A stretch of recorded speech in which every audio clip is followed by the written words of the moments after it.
Oke, Bismillah, Assalamualaikum warahmatullahi wabarakatuh. Selamat pagi, selamat siang, selamat sore Bapak Ibu para pencari keadilan. Balik lagi bersama saya Muhammad Rizky Firdaus, selaku Managing Partner dari JR Law Firm.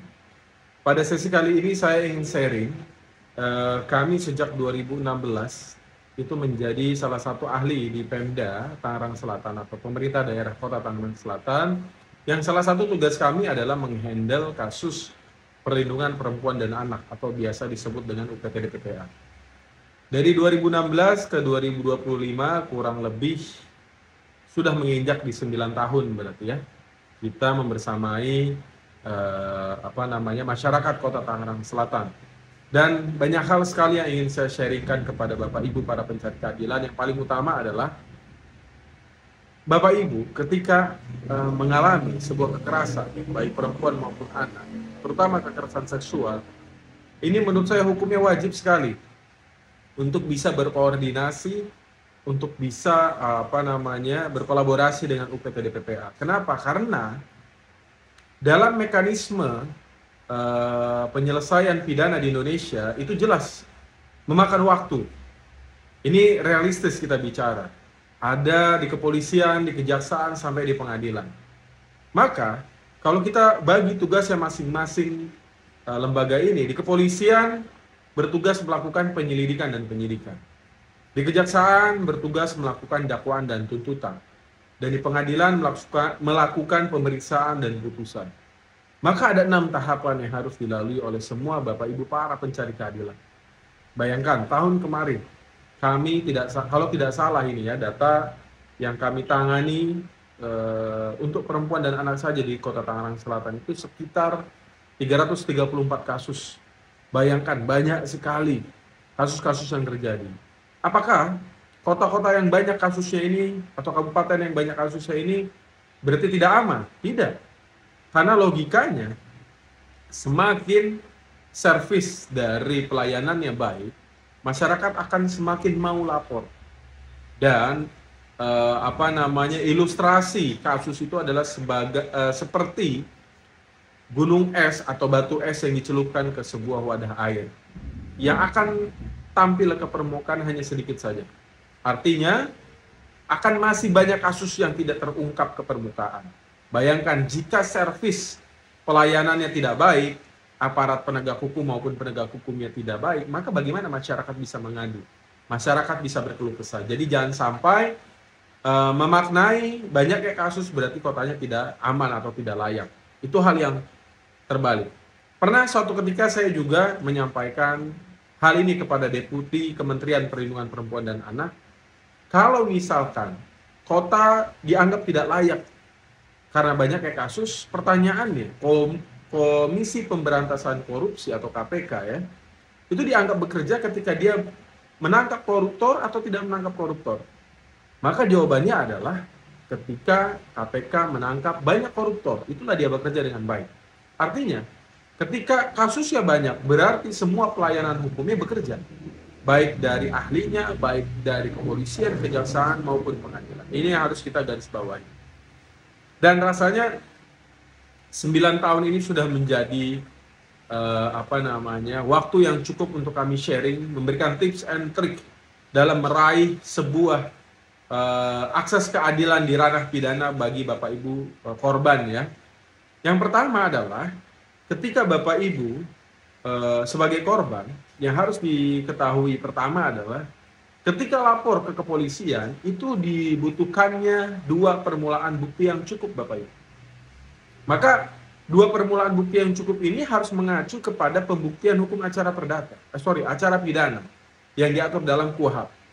Jelas bahwa yang disebutkan dalam KUHP apa? Saksi. Maka kalau kita bicara soal kekerasan seksual, saksi itu bisa dikesampingkan, Bapak Ibu.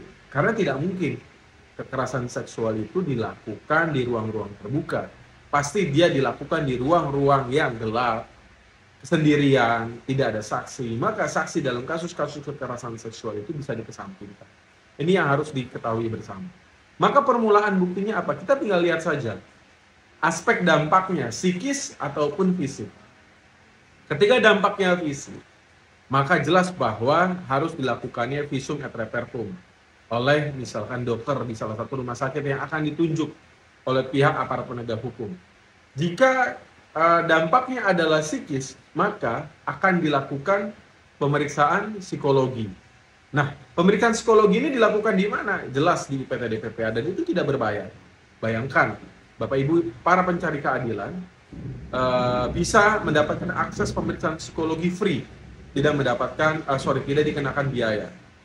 Kenapa ini jadi penting? Karena di dalam hukum acara pidana di Indonesia, jelas bahwa ahli dan surat itu menjadi alat bukti.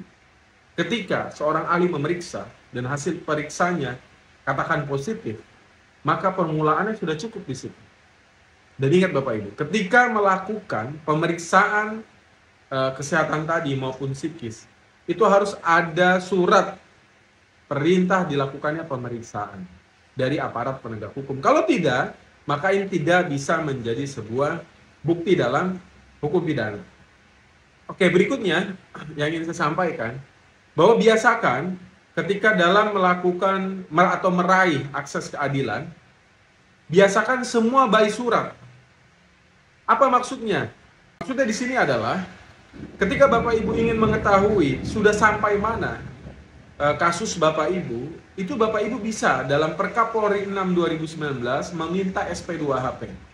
Surat pemberitahuan hasil ya, permintaan hasil dari penyelidikan maupun penyidikan. Nanti SP2HP itu dikirimkan kepada kita, kepada Bapak Ibu, dan diinformasikan apa yang sudah dilakukan dan apa yang akan dilakukan.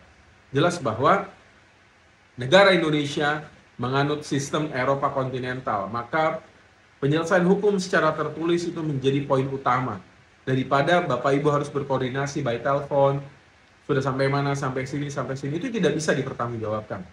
Jadi Bapak Ibu harus clear di sini, jangan sampai hanya mengandalkan lisan. Utamakan koordinasi secara tertulis, sudah sampai mana perkara saya, apa yang sudah dilakukan dan apa yang akan dilakukan. Lalu berikutnya Bapak Ibu, dalam meraih akses keadilan secara pidana di Indonesia, harus tahu bahwa tahapan tindak pidana yang dilakukan oleh penyelidik dan penyidik ini diatur tadi dalam Perkapolri 6 2019.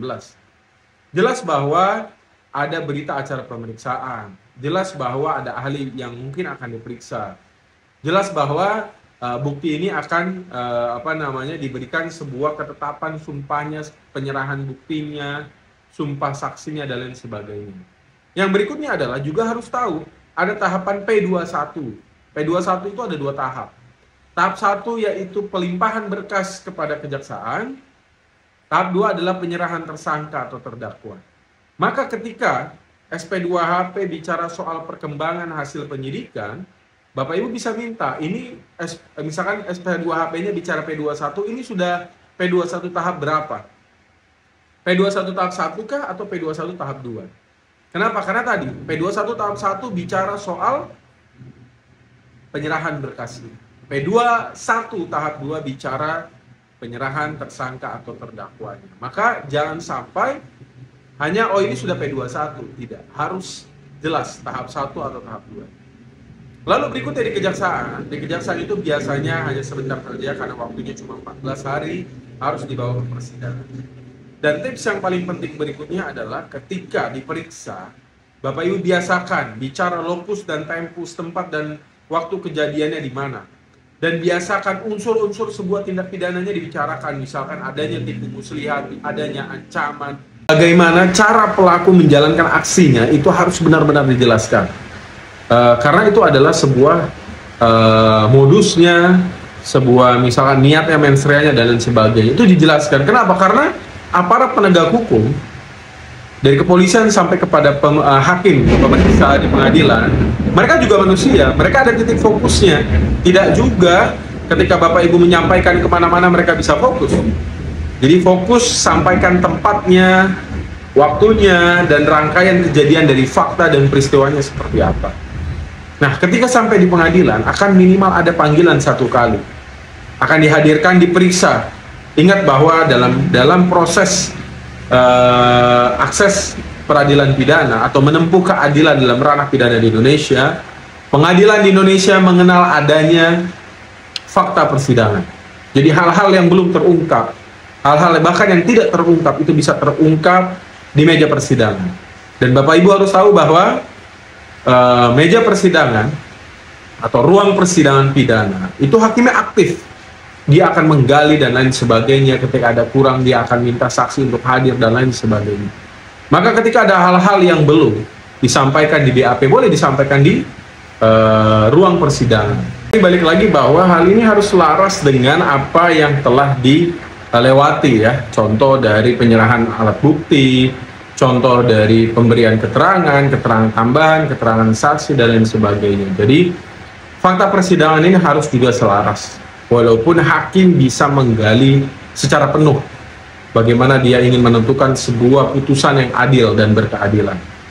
Oke, yang terakhir Bapak Ibu, dalam berproses atau mencari atau mengakses sebuah keadilan pidana di Indonesia, Bapak Ibu harus didampingi dengan ahli yang memang punya rekam jejak tentang hal ini.